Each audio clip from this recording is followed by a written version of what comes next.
قدیم تہذیبوں میں خداؤں سے رابطے، جادوگرانہ شفا بخشی، پیشین گوئی کرنا اور حتیٰ طبابت کرنا کاہنوں کے ذمے تھا، اور انہیں عوام و حکومت کے درمیان کافی اہمیت حاصل تھی، اس حد تک کہ بعض اوقات مختلف اقوام دشمن قبیلے کو نقصان پہنچانے کی غرض سے قبیلے کے کاہن اعظم کو اغوا کر لیا کرتے تھے۔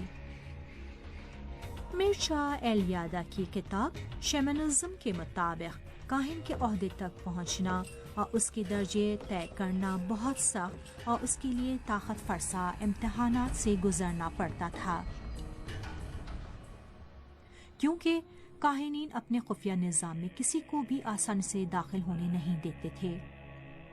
کاہن اعلیٰ کے انتخاب کے لیے خطرناک اور جان لیوا آزمائشیں مقرر تھیں، اور کسی بھی شخص کو پاس ہونے کے لیے موت یا کامیابی میں کسی ایک کے انتخاب پر مجبور ہونا پڑتا تھا۔ یہ آزمائشیں گویا تقدیر کے لکھے امتحان تھے جس کے دوران انسان مر جایا کرتے تھے، مگر یہ کہ خداؤں نے اسے چن لیا ہو اور اس کی شائستگی تقدیر کی وجہ سے اسے کاہن اعظم کی حیثیت سے موت سے نجات دلائی ہو۔ کاہنوں کی کوشش تھی کہ وہ خدا کو بہت ہی خفیہ معاملے اور عوام کی دسترس سے دور ظاہر کرتے رہیں، یہاں تک کہ خدا کے ناموں کو خفیہ رکھا جاتا تھا۔ اوزیرس اور ان کا بیٹا ہوروس تاریخ کے قدیم خفیہ فرقوں میں سب سے زیادہ رائج اساطیر شمار ہوتے تھے۔ مصری اساطیر ہمارے سامنے ایسے خداؤں کو پیش کرتے ہیں کہ جن میں اوزیرس سب سے اہم ہے۔ اوزیرس زمین کے خدا گد اور آسمان کے خدا نت کا بیٹا تھا، اور اس کی شادی اپنی بہن آئزس سے ہوئی تھی۔ اس کی اپنے بھائی اوزیرس سے شادی ہوئی۔ قدیم مصر میں اور یونان میں اس طرح کی شادیوں کا رواج تھا۔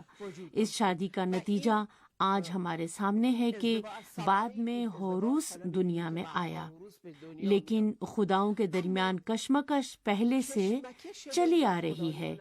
اوزیرس کا ایک بھائی تھا جس کا نام تھا ست۔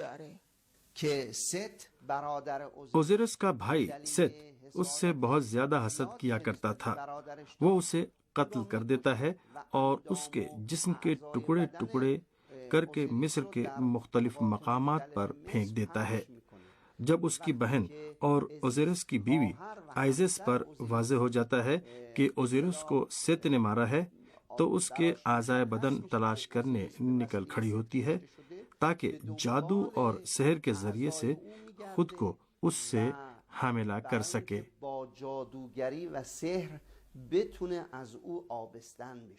کیونکہ وہ خود خدا تھی اور گوڈیس تھی جو بانی حیات تھی، لہذا وہ تھوڑے عرصے میں ان ٹکڑوں کو ایک دوسرے سے دوبارہ جوڑنے میں کامیاب ہو جاتی ہے۔ وہ جادو کے ذریعے اسے زندہ کرتی ہے اور اس سے حاملہ ہو کر ہوروس کو دنیا میں لاتی ہے۔ اب ایزیس اس معاملے کو ست سے پوشیدہ رکھنے کے لیے جو مصر کا حکمراں بن گیا ہے، ہوروس کو دریائے نیل کے کنارے واقع گھنے جنگلات میں چھپا کر رکھتی ہے، یہاں تک کہ ہوروس آخرکار جوان ہو جاتا ہے اور اپنے باپ کا انتقام لینے کے لیے نکل پڑتا ہے۔ وہ کیا کرتا ہے؟ آخرکار ست کو مار ڈالتا ہے اور شکست دے دیتا ہے اور خود مصر کا خدا اور مصر کا حکمراں بن جاتا ہے۔ اب ایک طرف آپ کے سامنے ایزوروس جو موت اور زندگی کے درمیان والی حالت میں ہے کیونکہ وہ مر چکا ہے، لیکن ایزس اسے زندہ رکھے ہوئے ہیں۔ اب اس معاملے کو حل کرنے کے لیے وہ کیا کرتی ہے کہ وہ مصر کی بادشاہت اور حکمرانی ہوروس کے حوالے کر دیتی ہے اور خود بن جاتی ہے اموات اور مردوں کی دنیا کی حکمراں۔ ان کا پہلا خدا را تھا جسے غالباً انسانی جسم اور شاہین کے سر والی شکل میں پیش کرتے تھے۔ البتہ سورج کی ایک پلیٹ بھی اس کے سر پر لگائی جاتی تھی۔ بعد میں انہیں ایک ایسے خدا پر عقیدہ ہو گیا جو اپنی ذات اور جوہر میں ایک تھا، لیکن ظاہری شکل و صورت میں 3 خداؤں کی شکل میں جلوہ نما ہوا ہے۔ مصریوں کے 3 خدا اوزیرس، آئزس اور ہورس دراصل مصری خداؤں کی تثلیث مکمل کرتے ہیں، یعنی باپ، بیٹا اور ماں۔ یہی وہ مقام ہے جہاں ہم تثلیث تک پہنچے ہیں۔ بہرحال مصری وہ پہلی قوم ہے جس کا تثلیث پر عقیدہ تھا۔ یہ تثلیث البتہ مختلف شہروں میں مختلف تھی۔ البتہ تثلیث کی یہ شکل عیسائیوں کی تثلیث سے مختلف ہے کہ جس میں باپ، بیٹا اور روح القدس ہیں، جبکہ مصریوں میں باپ، بیٹا اور ماں ہیں۔ پولس مقدس جو پہلے مصر کے اسکندرانی مدرسے میں تھا، تثلیث کے نظریے کو مصریوں سے لے کر مغرب منتقل کرتا ہے، اور یونانی زبان میں جب پہلی انجیل لکھی جاتی ہے تو خود پولس مقدس تثلیث کے نظریے کو عیسائیت میں داخل کر دیتا ہے۔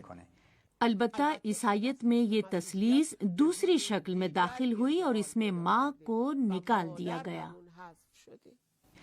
لہٰذا ہمارے سامنے عیسائی تثلیث کے جو سیگانہ اقلوم ہیں، باپ، بیٹا اور روح القدس وغیرہ، ان سیگانہ اقلوم کی جڑیں دراصل سرائبس، ہوروس اور ایزس کے سیگانہ اقلوم سے ہی ماخوذ ہیں۔ جس وقت مسیحیت کی اولین چنگاریاں اٹھتی ہیں اور عیسائیت کی تبلیغ شروع ہوتی ہے تو ہم دیکھتے ہیں کہ یہ روم کی سلطنت ہی تھی جو مصر میں حکومت کا آغاز کرتی ہے، اور مصر اس کی قلمرو میں شامل تھا۔ اسے مصر کی پوری صورتحال کا، جسے ہم مصریوں کے عقائد اور ثقافتی روایات کہتے ہیں، علم ہے۔ ہمارا خیال تو یہی ہے کہ عیسائیت میں جو تثلیث ہے وہ مصری خداؤں کی داستانوں سے ماخوذ ہے، جنہیں مصر کے عوام میں کافی اہمیت حاصل تھی۔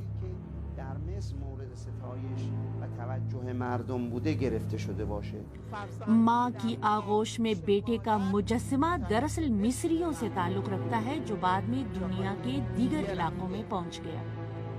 مصر کے کاہنوں نے ان اسرار آمیز علوم کو بعض تحریروں سے حاصل کیا تھا۔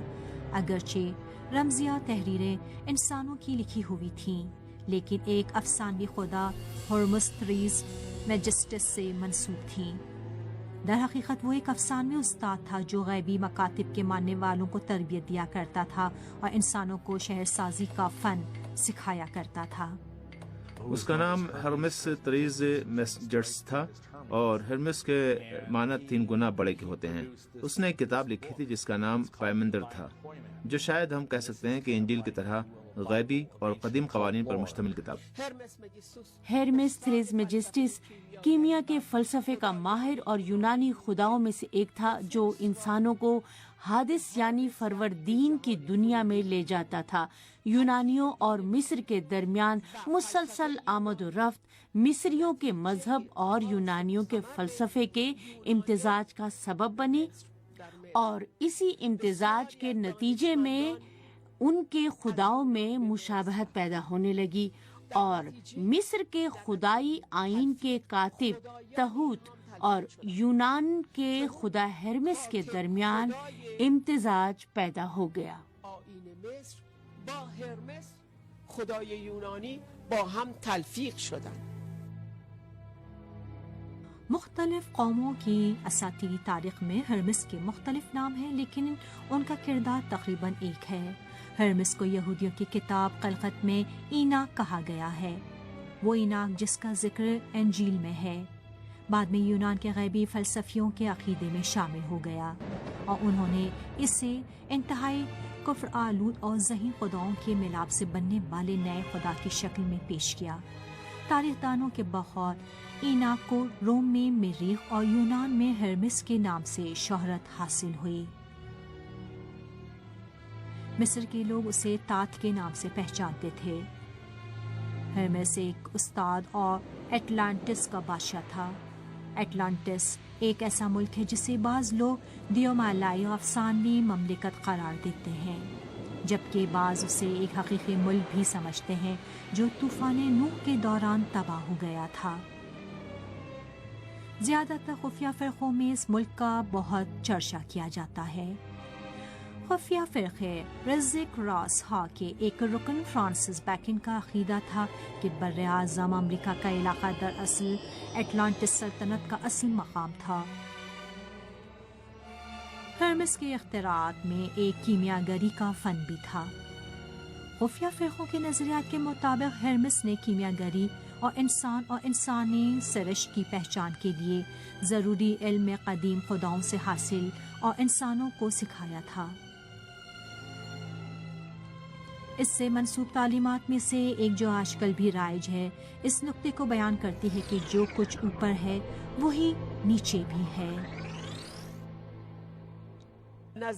ہرمس ازم یہ ہے کہ جو کچھ دنیا سفلا میں ہے وہ دنیا اعلیٰ میں بھی ہے، اور انسان جو جہان صغیر ہے اس میں دنیا کے تمام عناصر موجود ہیں۔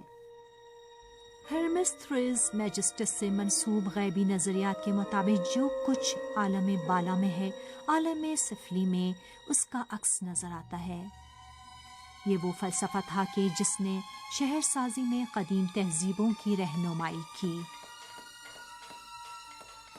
انہوں نے آسمانی ستاروں کی پوزیشن کے مطابق مقبرے، عمارتیں اور یادگاریں تعمیر کیں۔ اہرام مصر، اسٹیون ہیجنز کے پتھر کی سلیں اور کمبوڈیا اور میکسیکو کی عبادت گاہیں اس فلسفے کے یادگار نمونے ہیں۔ خفیہ دستاویزات کے مصنف ولیم ہرشل تحقیقات کے ذریعے یہ ثابت کرتے ہیں کہ سارے کے سارے اہرام مصر ستاروں کی دقیق پوزیشن کے مطابق بنائے گئے ہیں، حتیٰ کہ بعض ماہرین آثار قدیمہ نے ستاروں کی پوزیشن سے کام لیتے ہوئے زمین میں دفن ہو جانے والے بعض اہرام بھی دریافت کیے ہیں۔ جیزا کے 3 اہم اہرام بالکل ستاروں کی پوزیشن پر بنائے گئے ہیں، اور یہ بات ظاہری شکل و صورت میں پوری طرح واضح ہے۔ اگر ہم دوربین کے بغیر بھی ان فلکی شکل کو دیکھیں تو ہمیں نظر آئے گا کہ فلکی شکل کی بیلٹ پر 2 انتہائی چمکدار ستارے ایک لائن میں کھڑے ہیں، اور تیسرا کم چمکدار ستارہ پہلے والے 2 ستاروں سے ذرا ہٹ کر ہے۔ جیزا میں واقع تینوں اہراموں میں سے 2 بڑے اہرام فرعون کے لیے تھے، جبکہ تیسرا اور چھوٹا اہرام مصر کی ملکہ کا تھا، جو 2 دیگر ستاروں سے ذرا ہٹ کر بنایا گیا ہے۔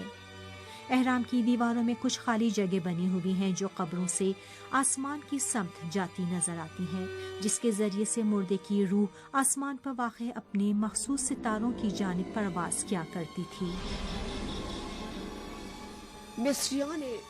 قدیم مصریوں نے اہرام کو اس طرح سے بنایا ہے کہ ان کا داخلی دروازہ ہر حال میں شمال کی جانب ہو۔